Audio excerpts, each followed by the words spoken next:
As we come to the end of the first day, and I'm looking forward very much to tomorrow also, I've been taking notes, especially on the questions that are coming up. And we have talked quite a bit about storytelling, right? What's the point? Why are we doing this? Why am I looking at that? My wife's a painter. She's an artist. And her experience at the Art Museum in Chicago and mine, very different things. She can literally, and she has done that, go into a gallery and stay in a room and look at a painting for a whole day. And that's not me. I deal with texts, I read them through, and then I turn the page. The difference is that she has learned, she knows, by craft and by practice and by training, how to actually interact with what she's looking at.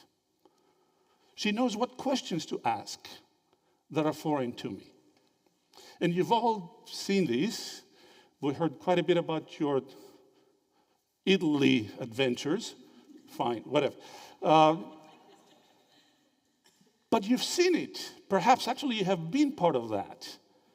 The thousands of people with you in the museum who actually don't look at the art, they look at their phone as they're taking a photograph of what they're supposed to be looking at.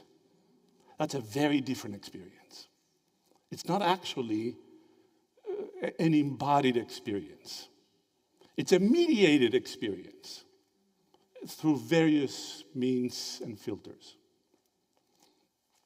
I promised Lynn that I will start with memes. So do with that as you wish, but we'll have a few of them. I want to start, though, with an observation that it's a note I wrote last period. My training is in classics. My training is as a historical theologian. I work in that part of the world between 1st century BC and 5th or 6th century CE, what we call late antiquity. The medieval stuff escapes me, always go, why are we dealing with that? But part of the question I have for us is, do you know the story of Jesus? This is not a complicated answer? Yeah, okay, yeah. Like, well, there you go, yeah. Yeah, she does. What did he smell like? What did he smell like? Yeah, what did Jesus smell like? Huh? Did Jesus sweat? Did Jesus sweat? Right? Did Jesus ever have diphtheria? Everybody else in the neighborhood had? What was the color of his fingernails? Do you see? Yeah. We had a chance to be together for 7 weeks in the program that we call Wheat in the Holy Lands. It's a 7-week program where we, students and faculty, travel together, 3 weeks in Israel and then, Turkey and Greece and Italy. And after a while, well, not all that while, you know what everybody smells like, right? You're in the same bus with 50 people, right? So what did Jesus smell like? Theater of Mopsuestia. Mopsuestia is next to Tarsus in the southeast part of Turkey. Paul is from Tarsus. Is writing about the scene that we have talked about. The woman who comes, never calls her Mary, who comes to wash Jesus' feet. And he asks a question that I would venture to get none of us ever asked. Why is she washing his feet? Why is she wiping his feet with her hair? Not if she, but why? And the response he gives is because she wanted, knowing that he was about to die, she wanted to keep his smell on her. Smells are important. If we were in class, I would ask you, what does a dead body smell like? We're not going to do that. But we don't know what a dead body smells like because we die in hospitals. We sanitize things. So when ancient writers talk about smells and we talk about smells, we're not talking about the same thing. Why is she wiping his feet with her hair? The commentary comes from 418, and he goes, because she wants to keep his smell with her to remember him. That's what this is about, at least for me. It's not about empowering women. No, it's about speaking properly of God, who restores new creation, women and men together.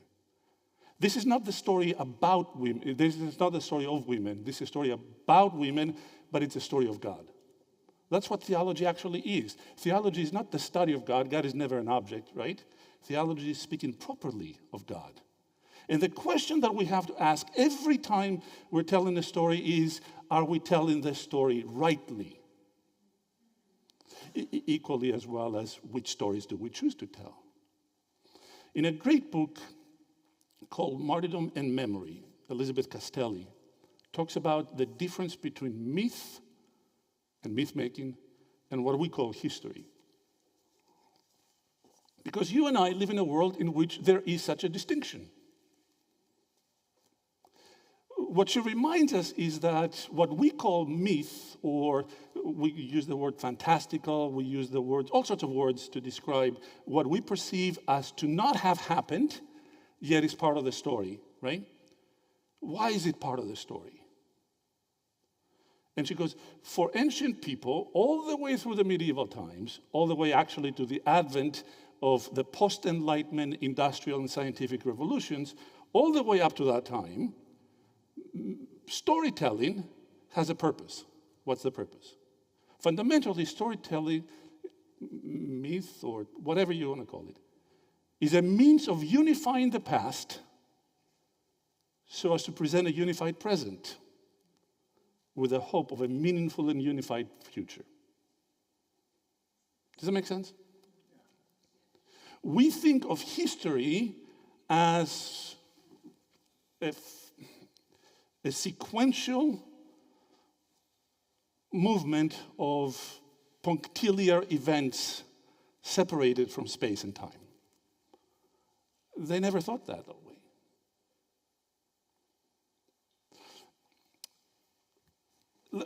Let's play a game. I know we're running out of time, but let's play a game. Are you willing to play a game?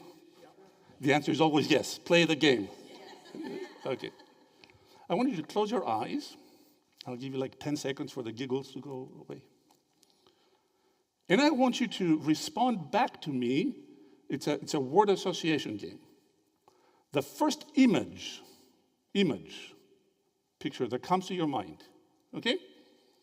You good? Ready? God the Father. What's the image? What does he look like? Say that again. Loudly. Hugs? Yep. What does he look like? What is his physical characteristics? Young, old, big, short, like, what does he look like? Yeah, I saw the Sistine Chapel hand of God. Old guy, white hair, right? Beard, no beard? Beard, right? Yeah, okay. You ready? Jesus. What does he look like? Italian, long hair, white hair or dark hair? Dark hair, beard, dark beard, white beard, looks like the Father, no, yes, no, okay, we got it, okay. Holy Spirit. Dove, girl, yeah. Open your eyes. Tell me what you just described. I asked you basically, what is your visual, your image of your God? Father, Son, and Spirit, whom you confess in the creed early, right? Yeah? And what do you tell me?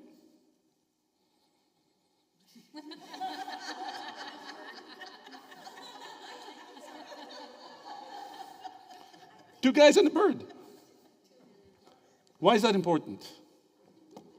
It's not just for the effect. But you know what you described? The way you think of God.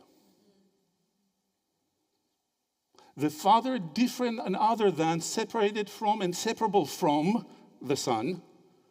The Son closer to us, both in age and reality, and the Spirit floating about somewhere.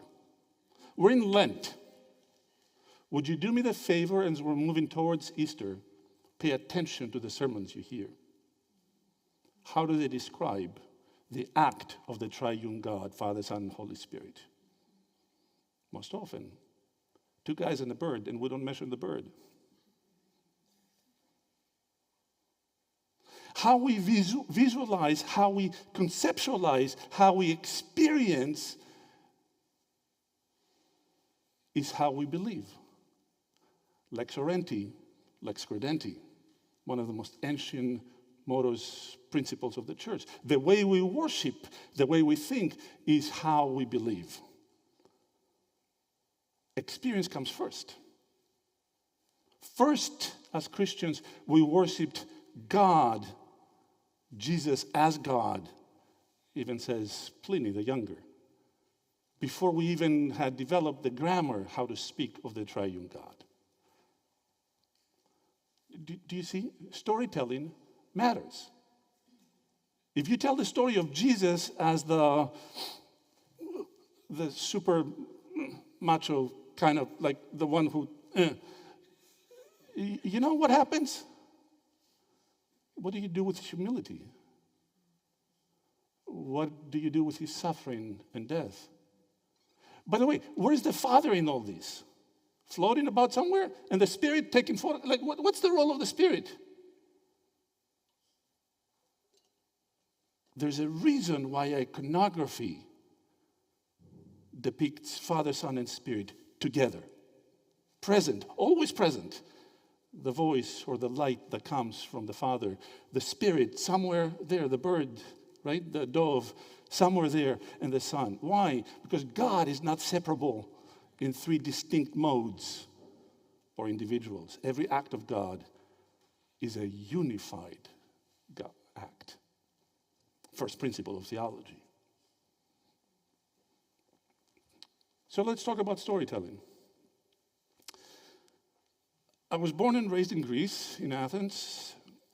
I'm fourth generation Protestant, which means there were four generations of Protestants by that time. Now they're fifth generation, which means that the people I come from are a convert people. Greece is 98% Greek Orthodox, Eastern Orthodox. 4% Muslim. If you do the math, you have to figure out how that works. But that's okay. We'll let that by. My people are convert people. Convert people influenced quite a bit by the Brethren and the Baptist. It's a reaction movement. It's a rejection movement, right? When you define or ask people in older generations, who are you people? The response you get is a negative one. We're not like the Orthodox. Yeah, but who are you? Yeah, we're not like them. What does that mean? We have whitewashed churches. I do remember in 1982 that we did a renovation of the main church, which is completely white walls, right? Completely white walls and pews, right? And the architect, for some reason, put two stained glass windows on the very top with flowers. Over 2 years of discussion whether that was idolatry or not. Because what's next? Icons? Do you see, if you're a convert movement, whatever they do, you don't do. So, the first time I went to an Orthodox church was in 5th grade, because in public school, every Tuesday, they took the whole school to church. So we marched, 700 of us started from the school, 50 ended up at church, a lot of coffee shops in the middle, but I went to church. Very first time at church. The first thing that hit me was the smell. The second was how low the light was. And the third was that. That was on the ceiling. On the ceiling, always in an Orthodox church, is Christ, right up there. Christ Pantocrator, the ruler over all, the one who holds everything. I didn't know how to read. My Orthodox friends also did not know how to read. It's what they had received. They didn't know how to read it. But I remember sitting there, looking up, trying to figure out what I'm looking at, have no categories for what I'm looking at, right? No categories for it. And my mouth is open. And my friend starts chuckling right next to me. They're going, like, close your mouth, man. What is this? I'm going, what is that? And go, I don't know. Storytelling. It took me a very long time to start asking questions. Where are we right now, physically? Where are we? No. We're in a chapel. Right? That should tell you a whole set of things immediately, right? Where is East? It's pretty straightforward. Where do you come from? Where did you enter from? From the West. Why did you enter from the West? Yeah, but why? The East is resurrection. The East is the holiest part of the church. That's where the altar is going to be. Why? Because Christ comes from the East. So you enter from the West. So what does the West symbolize? The world. That's why baptistries are always oriented west to east, right? You enter from the West.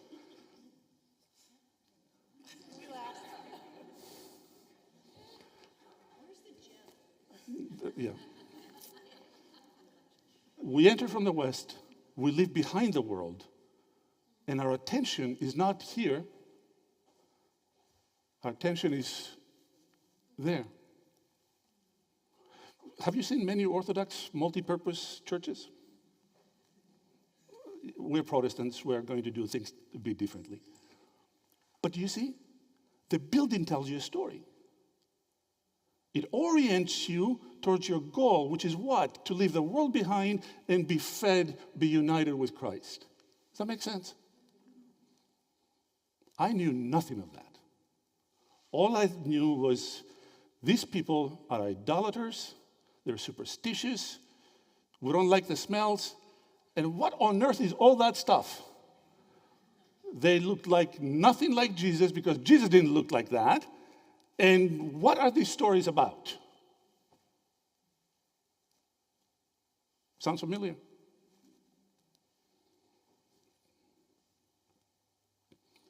I'm using my phone, presumably as a remote. So I'm going to tell you 3 stories. All 3 of them come from Wheaton, the Holy Land.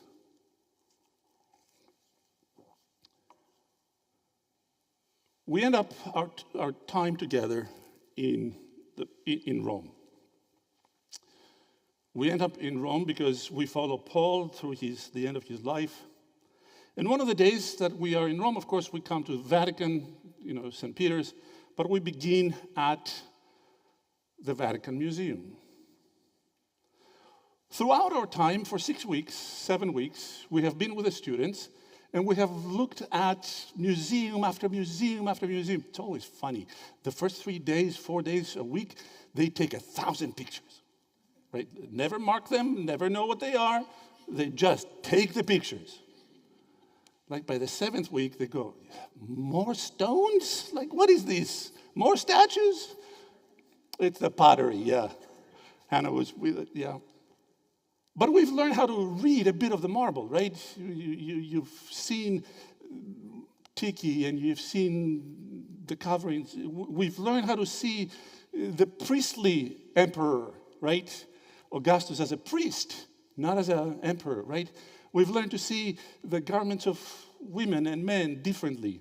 We've learned to see and visualize from particular hair to perhaps even,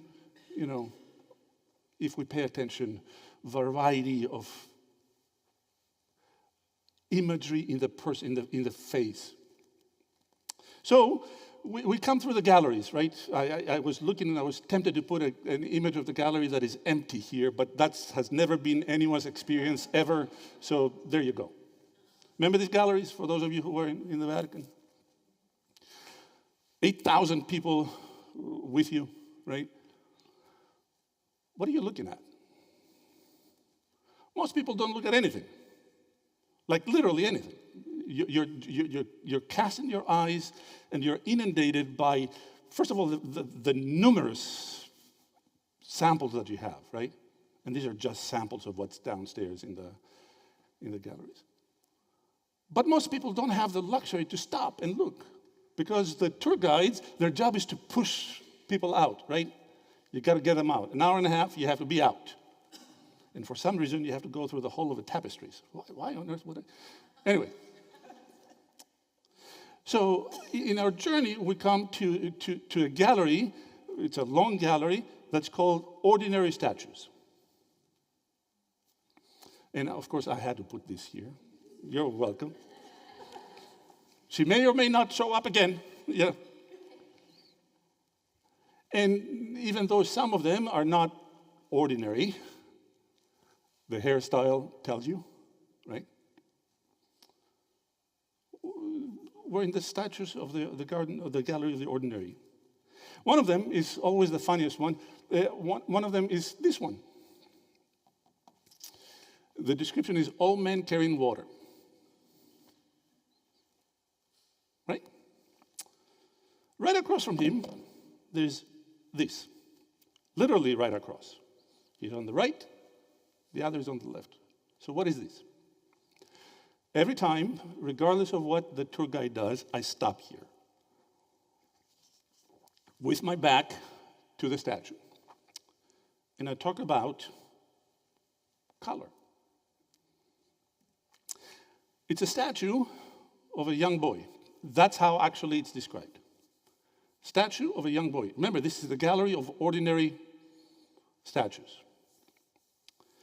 And I have in front of me Michael.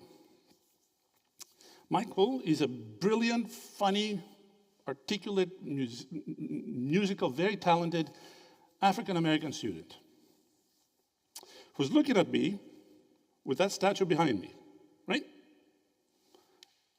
And I'm asking Michael, what do you see? I'm asking you, what do you see? She's black.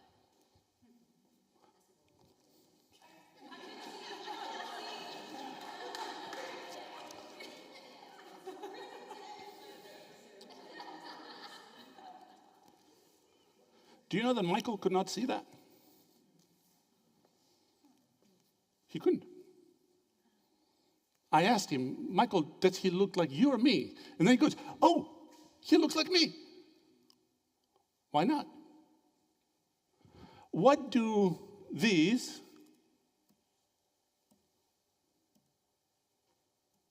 have in common?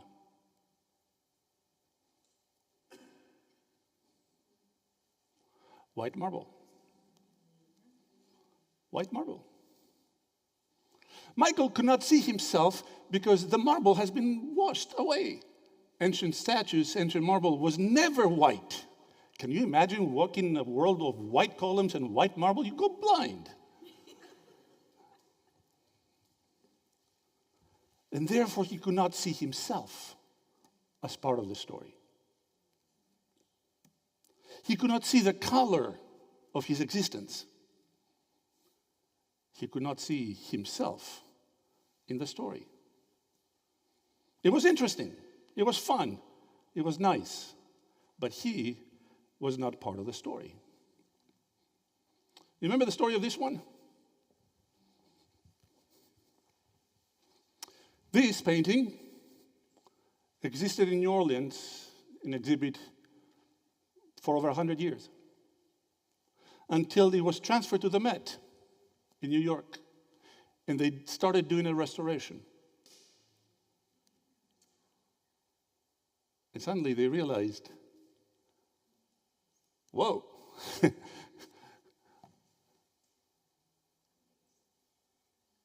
there's one more person here who was covered in the story. You can look it up. The New York Times had a special big feature on that. And part of the discussion was, because the title, when it was transferred, was The Frayed Children. But they found the original title, and it was Belisaire and the Frayed Children. Or was it The Frayed Children and Belisaire? Which way was it?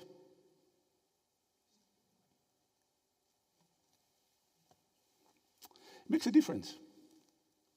Is he the firstborn that is being covered? Because he's the son of the father of the family with a slave?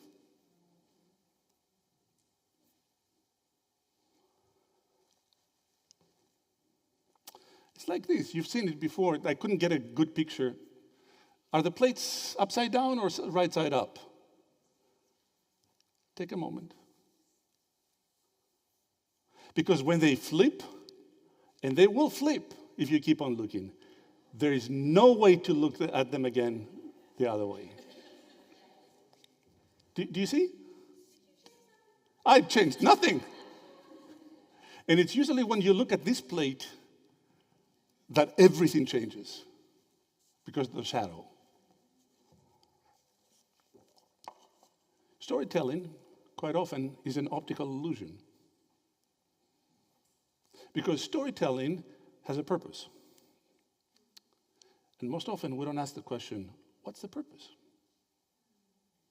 Why does Luke tell the story this way and not that way? Most of us know how to tell the story. How many angels were there at the resurrection? 1, 2, 4?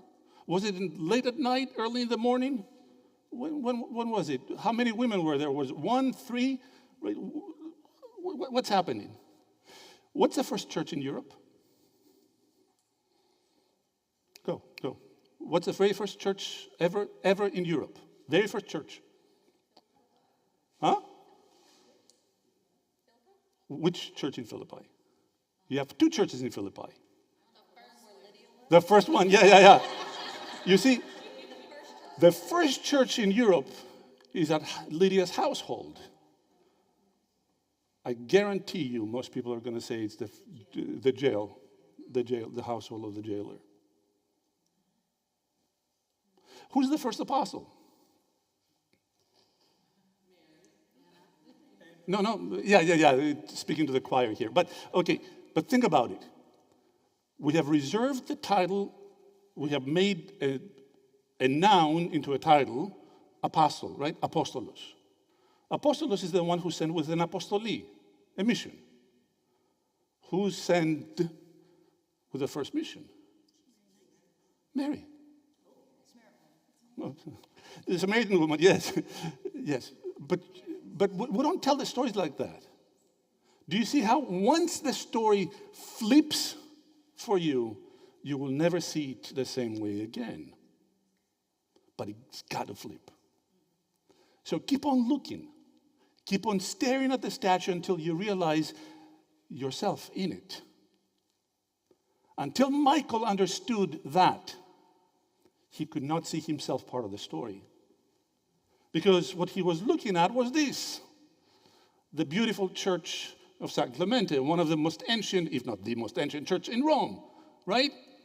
And you see, remember, those of you who have visited this church, you remember you're looking towards the altar, right, the high altar. You're looking at the iconography. You're looking at the crucifixion where the hand of God the Father enters. The Holy Spirit surrounds Jesus, right? Remember all that? So did the Father forsake the Son? Not for Christians. But, okay, moving on. And what you don't look at is that right here is this. It's a commemoration. It used to be a burial place, a sarcophagus, but then they took the body away, of a 15th century cardinal. And then you're looking at that and your attention is on the cardinal and perhaps on the inscription. What is this? It's right here. It's right underneath the cardinal. It's right underneath the inscription. What do you see? What? Flames. What about his neck? Whip marks. He's a slave. That's the beginning of the slave trade. Many fortunes have been made, ecclesial fortunes as well as private fortunes. The one who pointed that to me was Michael, because now he could see himself in the story. Do you see why visual museum storytelling matters? This is the arc of the column of Trajan. This is what it would actually look like, painted all the way up. Do you remember the column of Trajan in the Forum of Trajan, right next to the Forum? Actually, my advisor from centuries past was James Packer. Jim was the original, the director of the excavation from 1967 to 2002 when it was published. What we see is the white. What we don't see is what it actually was. And these two are two very different stories. Why? Because if you're trained on what to see and how to see it, when you see the color, you immediately recognize the Roman from the Goth, the German from the Iberian. It's all there in the color. He will tell you before you even look further. This is what a statue of Augustus in his imperator would look like. We've learned to see it as white marble. It was never white marble. No one ever walked around white marble. Why? Because it gets hot and it blinds you. That's exactly what it does. Whitewashing blinds you. So you cannot see yourself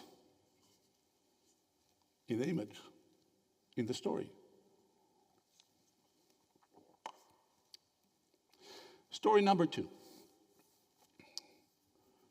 Magdala. In 2006, the Franciscan order that had the adjacent to these were olive trees and farmland, all that covered. In the 1950s, there was a kibbutz put in together to take advantage of the sea and have a tourist presence. So what's the most natural theme to have in a Galilean seashore? Hawaiian theme, cabanas. Makes sense. So it has, for 20 years, it had not been used because, Hawaiian theme, okay. So they start excavating to put a visitor center, a spiritual retreat. And these were the foundations of the spiritual retreat they started putting. And then they wanted to put an extension on this way, right? And they hit that.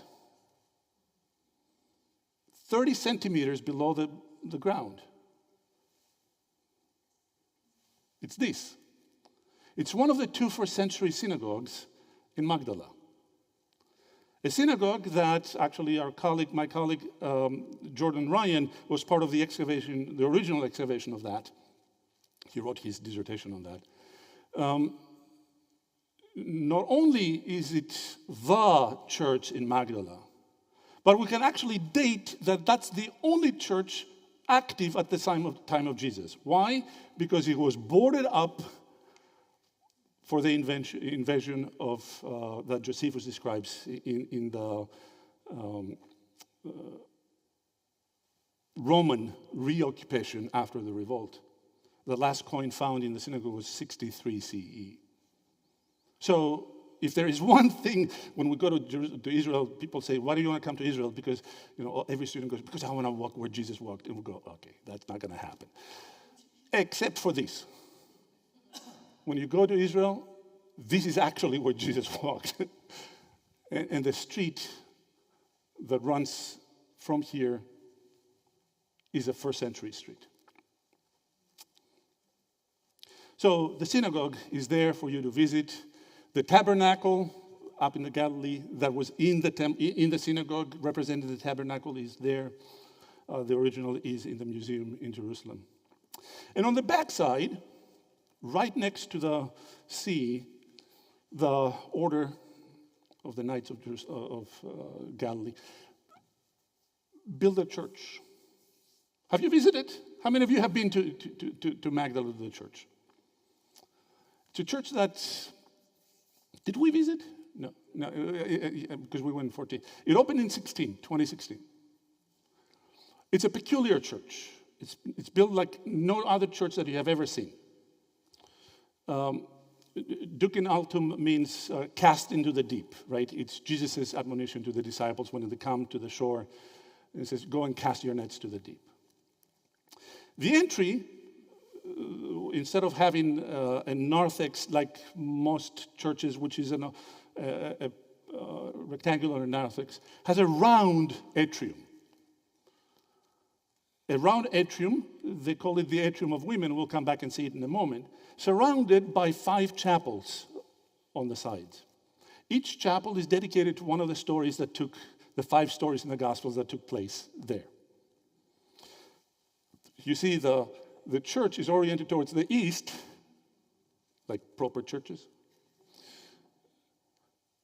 But it begins with an atrium. Remember, building tells a story. Each of these pillars has the names of women, disciples, in the Gospels. It's Mary and Mary and Mary, Mary, Mary, Mary, Susanna, Joanna, Mary. You go around. A variety of names is not something that Jews are known for. Right? Like 7 names, that's it. Pick one. I'll come back to it. Our students are majority Protestant, almost all evangelical. They've never been to a Catholic church except for the experience that perhaps they have had either in the Holy Lands with us in Jerusalem and other places, or friend's wedding or something like that, right? Almost never been to a church. So it's a new thing for them. Their instinct is not to look at the columns. Their instinct is to look at the boat. That's the interesting part. So they bypassed straight through and go into the boat. Great chapel, especially when jet skis pass by as you're having mass. It's always fun. There are 12 icons of the 12 apostles, including Judas, without a halo. But Judas is there, and there's a reason for that. Please don't remember, Judas was on Monty Thursday at the table. So was Thomas and Peter. Didn't go well, but Thomas was there. Don't take Thomas out of the story. Don't take Judas out of the story. Don't take Peter out of the story. And of course, the boat is a replica of the first century boat that was found closer to Capernaum. And the altar was consecrated by Pope Francis when he visited in Jerusalem. Actually, Lynn and I have a video of him waving at us, specifically at us. And right? Yeah, we do. But you see, everybody comes and concentrates on this because it's interesting. And after a moment or two, they're Protestants after all, they feel antsy. Okay, what am I doing here? So we stop and we reverse. And we come down to the lower level, which is on the first century road. This road goes straight to the synagogue. And what they have is this. It's called the Encounter Chapel. Anybody knows what this is?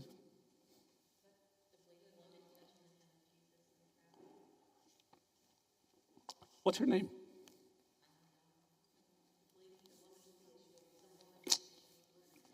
That's where we stop and we read Luke's account.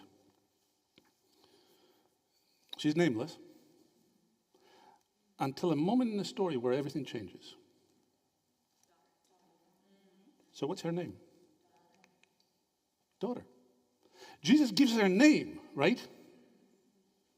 That's what this story, that's what this image, that's what this icon is trying to tell you. Read the story. And we sit there. And it's always, every time I go, it is one of our female teachers, this Cindy Parker, who works with JUC, Jerusalem University College, great colleague of ours, who tells the story. I never tell the story. Ever. Never tell the story. She does. The majority of our group is usually women. And the last few years, we have been very fortunate to have men in the group who are quite willing to re-listen to stories. The story is important, it's powerful. But the story told by a woman to women is even more powerful.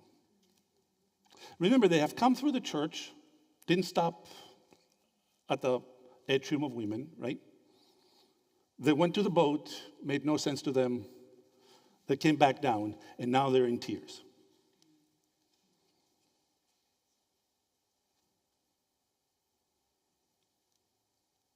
That's it. All you have is an icon, a painting, if you wish.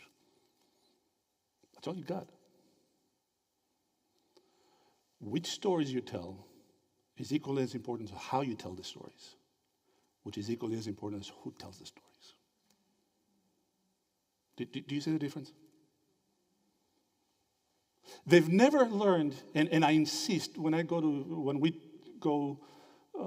the Holy Land, when I take this trip for many times now with students, I insist that there will be a female and a male professor together, at least one female, and that the local professor from Jerusalem University will be a woman teaching us.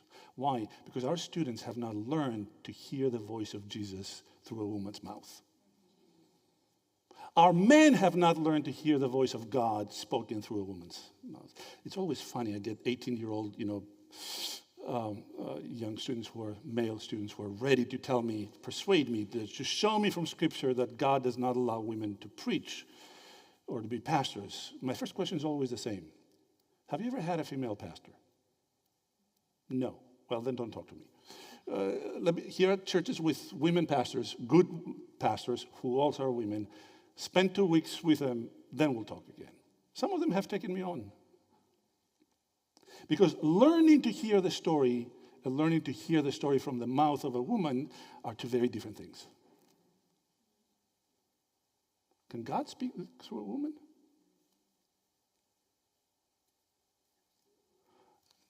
It gets on the, my students, me growing up, I'm willing to say and accept as historical fact that God spoke through a donkey. Right? But not a woman. Okay.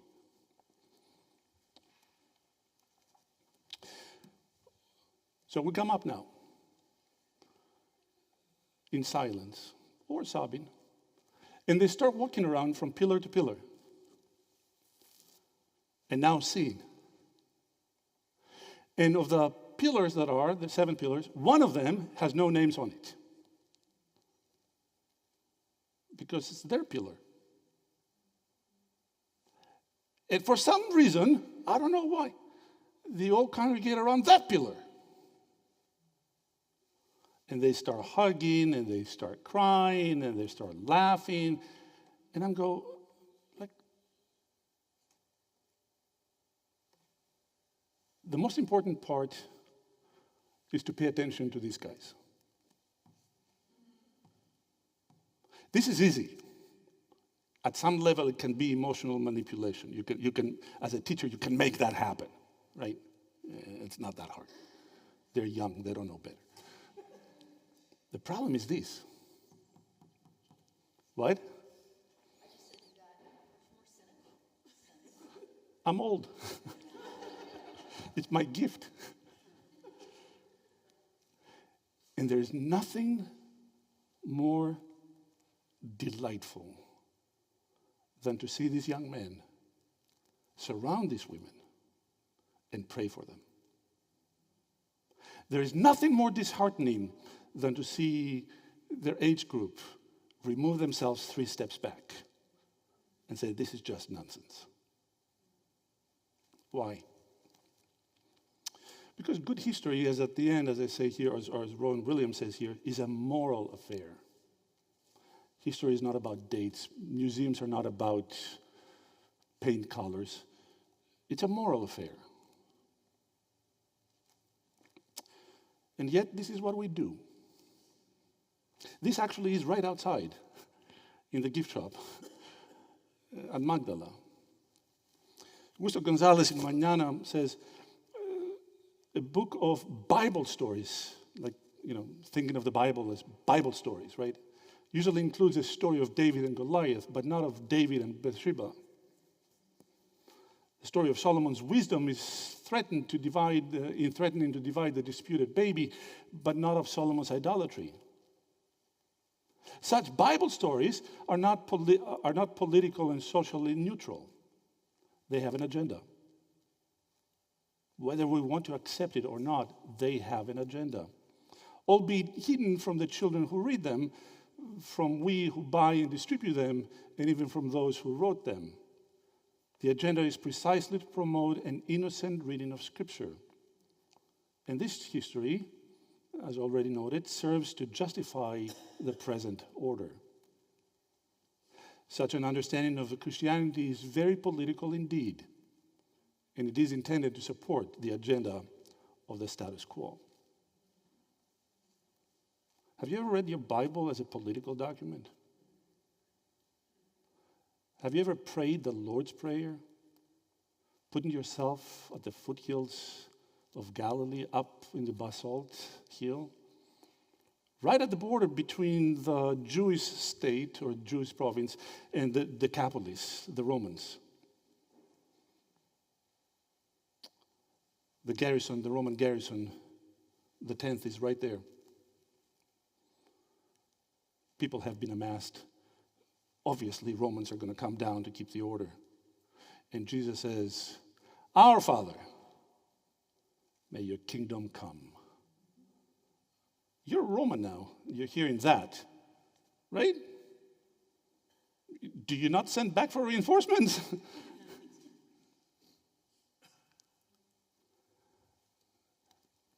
Remember, the Bible is written from the vantage point of the exiles, of the slaves, of the occupied, not of the vantage point of the Romans or the Babylonians or the Egyptians. It's written from the vantage point of the people who are seeking refuge into the superpower, Egypt, who are starving to death, who, if they don't have a plant in their son Joseph, are going to die out.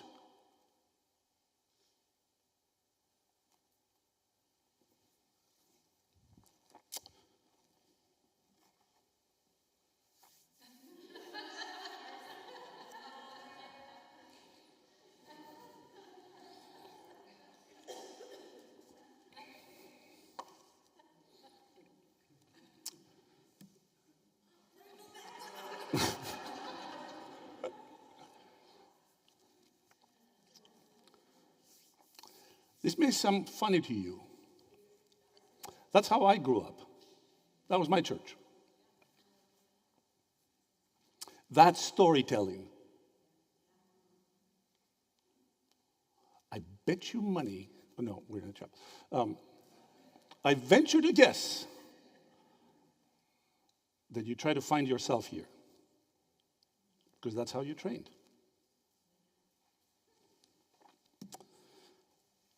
I'm going to make this quicker. Thekla.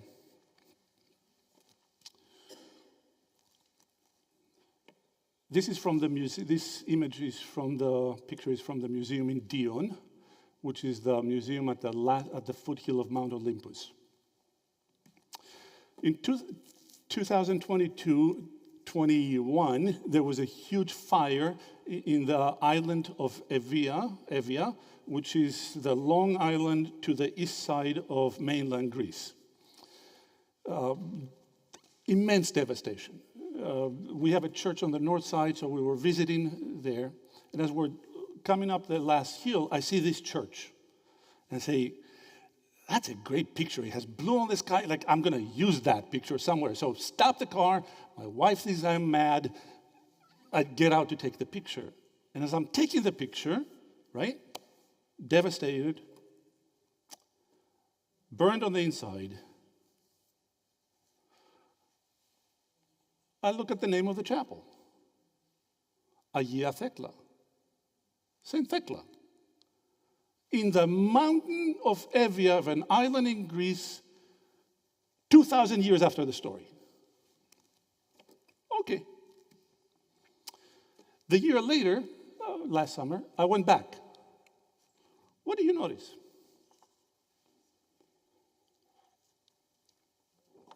Tell me, it's not that hard. The roof is restored, right? The inside is restored. There's a door. The inside is restored. Why is the story of this woman from the 2nd century comes to us, right, so important that of all the other needs the neighborhood has, the region has, that's what they choose to do? Do you see the power of stories? I had never heard of Thekla growing up. Did any of you growing up? And if I had, my thought would have been, that's just myth. That's just fables. And yet, 2,000 years later, people are going to put their treasure to restore the chapel of that woman. Okay, back to Ephesus. In Ephesus, we most often go to the site. About 25%, less than 25% have been excavated of ancient Ephesus. We go down to Celsus. We admire, we take pictures. He has nothing to do with the Bible story. It did not exist there when Paul was there. None of this existed when he was there. But we say we have been in Paul's Ephesus. We go to the museum and look at whatever this is that we're looking at. Dr. Glenn, what is this? Rhetorical question. We go into the terrace houses. Any of you have been to the terrace houses in Ephesus? Beautiful, absolutely gorgeous restoration. And of course, I had to put the photograph of Socrates there because, my people. The dude is always ugly. He has never, ever been not ugly. And yet, we don't take a 20-minute walk up. If you come out from the terrace houses, you come up on the top of the terrace and you have to walk down to Celsus's library. Instead of turning right to go into the library of Celsus, you turn left and you have to prearrange it. You walk through the thistle, and you come to this. Anybody knows what this is? It's this. It's the chapel of Paul and Thecla.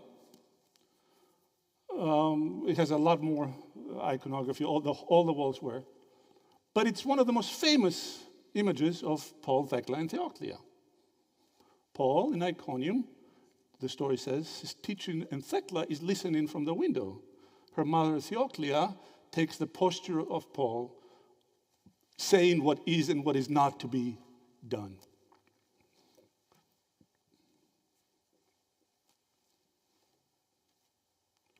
Why is that story so important? That in the grand city of Ephesus, the megalopolis of Ephesus, people would carve a cave in the wall and dedicate it to her memory. Learning how to ask questions is not instinctive. Most often, it's not what we do in Sunday school or Bible fellowships. We're not looking for the questions, we're looking for the answers. Tell me what the right answer is. Right? For some reason, unbeknownst to human logic, I tell a lot of stories about my church. Some of them are true. We're in a 7-week Bible study project with small groups that have these manuals where you that has questions, and you read something that has questions, you have to fill it in and then share it with people. What are your most intimate thoughts about, and you're going to share it with, no. But what I did is I took that and looked rhetorically at how the questions are asked, right? Not one of them, not one, in a whole book, not one encouraged critical thought. Not one. Everyone was looking for the right answer. What are the 3 words Paul uses in Ephesians 4? And you go, how does that make me a better Christian? It doesn't. Because we haven't learned to ask the questions.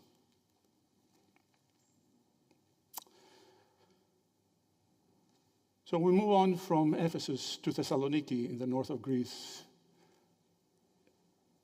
And we go to the Byzantine Museum, where we see Mary everywhere.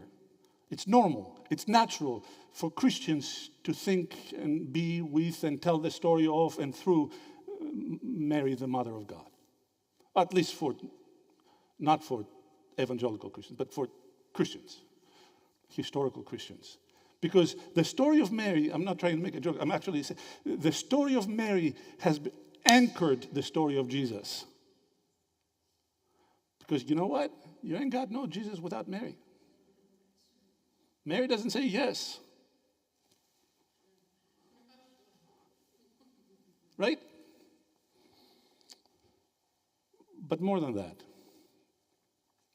Mary, in history, is fundamentally the restoration of the non-being.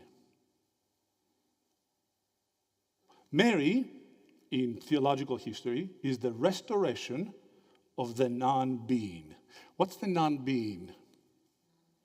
In that world. In the ancient world, non-being is the female body. The female existence, ontology, is not of being, but of non-being. It's a negation. A woman is a deformed man, an incomplete man. Of course it does. Yeah. Of course it comes. It comes from ours. It's the biology, it's the physiology, is the law of gravity under which they live, right? When they look at a woman, they're not looking at a full human being. They're looking at a being incapable of full knowledge, only true opinion. That's part of the story, right? And what does Mary do? She says yes on her own accord, not through her husband. It's her yes. It's not his yes. Are you with me on this? Joseph has no say in this. Like zip, nothing, out. He's not in the picture. That's also in iconography why Joseph is always removed from the nativity scene. He's always remote, further away, so as to indicate he had nothing to do with this baby. Does that make sense? Learning how to read the story actually makes sense. So we look at Mary and we see the continuity of iconography, right?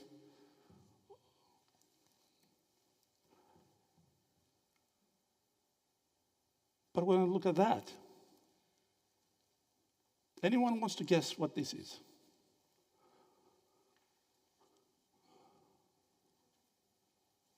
It's the only icon that has 3 women saints on it in the Byzantine tradition. Anna holding Mary. Mary holding Jesus. Thecla holding the message of the cross. Yes.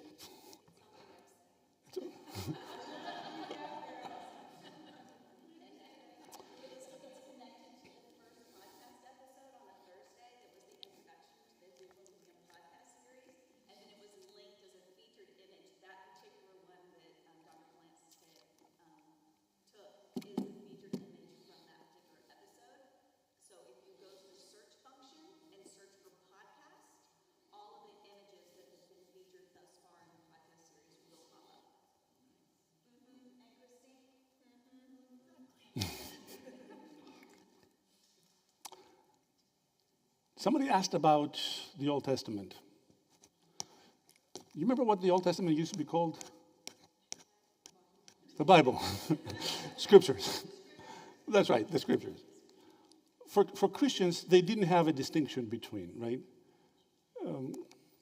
If Jesus is the fulcrum, the present, right? You have to go back and read the story through Jesus before you move forward. We come to the churches, especially churches that are unfamiliar to us, Byzantine churches, and we look up, we look at the Christ Pantocrator, we look at Mary Theotokos. This is always a sign of the incarnation itself, not just Mary holding a baby, right? Jesus is never a baby in the Byzantine iconography. Over the altar, right, the high altar, where the chancel barrier would be, it has a canonical order. Jesus is on the one hand side, Mary is on the other side, right? The entrance towards God. All this is beautiful, all this is nice, we see it, but we don't actually see. This is everything that you're going to see from now on is from the same church. This, it's the Church of St. Luke, one of the most famous Byzantine churches. On the way out, we forget to look up. St. Constantine and St. Helena, right? You go, imperial people, cool. I mean, what else, right? You know. You go, whoa. What is Thecla doing here? Why is Thecla immediately next to the emperor? St. Agatha is right here. St. Eugenia, Fevronia, Anastasia. But wait, there is more. Right next to that, you have the imperial succession, right? St. Irene.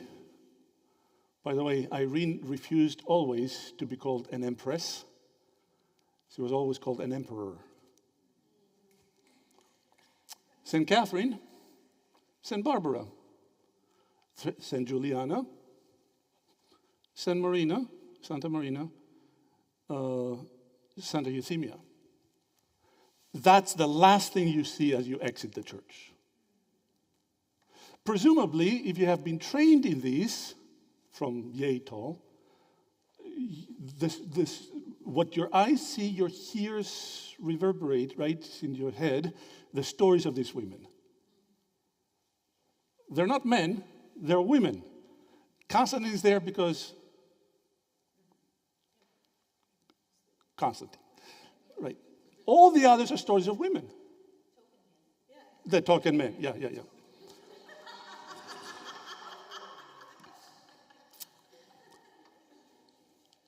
I'm finishing. I'm sorry for being late, for going late.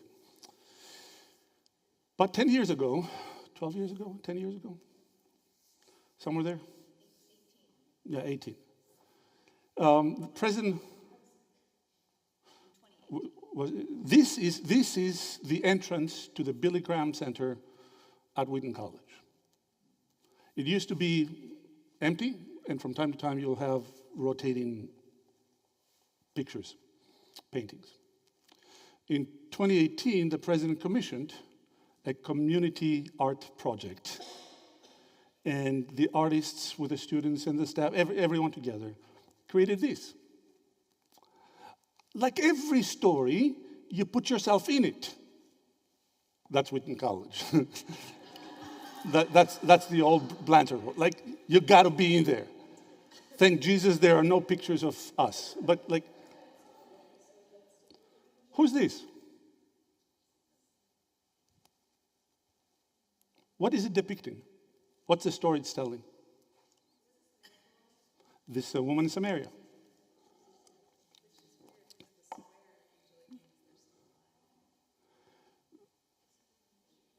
When the story presumably is told. But the funny part is that here, it has her name. What's her name? Hagia Fotini. The luminous one. The luminous one, the one who brings the light.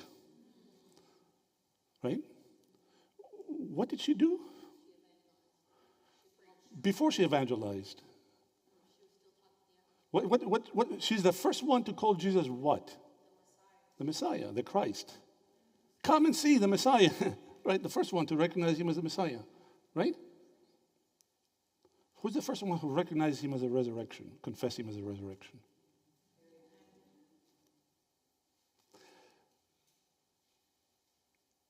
It's as big as that door, bigger than the door, like the pillars of the door. Like the first thing you see when you enter Billy Graham Center, right? First thing, smacks you in the face. Yes? Top to ceiling, all of it. 90% of the students who come into the building have not looked at this. They see it as passing traffic. They haven't stopped there. They haven't looked at that. There's a beautiful description on both sides, right? Out of curiosity, what is this? They just don't. We have theology majors, fourth year in our department, right? Come up to the fifth floor every single day of their life. And I asked them in senior sem, so who's depicted down? What's the story down in they go, the what? Like the story that you see when you, the what? Like there's something there? What is there? Why? Because they have learned to read the story. They haven't learned to see the story. When we were in Rachel's Jacob's Well in Nablus, the whole group of 50 students or 45 students gathered around in the courtyard. We were talking about the story of this story. Right behind them, like literally behind them, is the mosaic of the story. Not one student is looking at the mosaic. Not one is looking at the picture. They're hearing the words, they're looking at their Bible, right? But they're not looking at the story.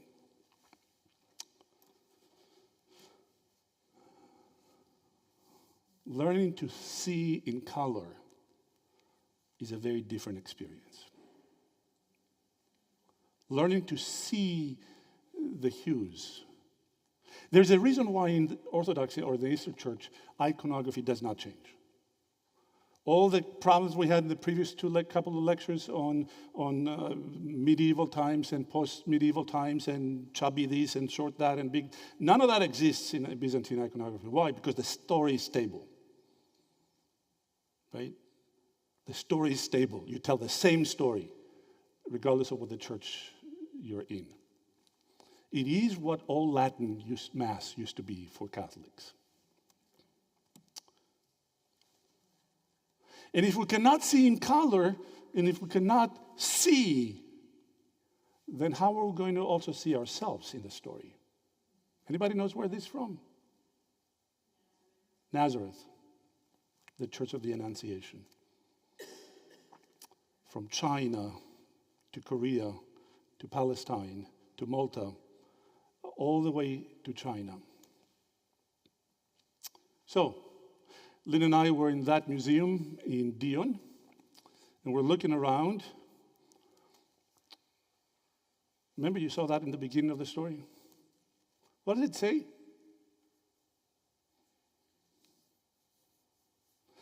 I'm sorry, it's not a Greek quiz. Hyper mnemis Theklas. To the memory of Thekla. It's a lichnari. It's a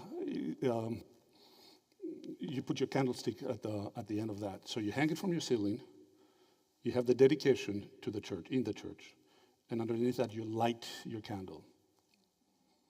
And all the prayers that come up through the smoke bring the memory of Thekla up to God. Why is that story so important for ancient people and modern people? Most often, you and I are going to, or my students at least, are going to begin, is this a true story? Rarely will anyone ask, why is it so important to people that it lasts 2,000 years? Learning how to ask the right questions can actually lead us to the right storytelling. That's why being exposed, as the museum attempts to do, to the multiplicity of storytelling helps us understand the stories we tell and why we tell them. Thank you.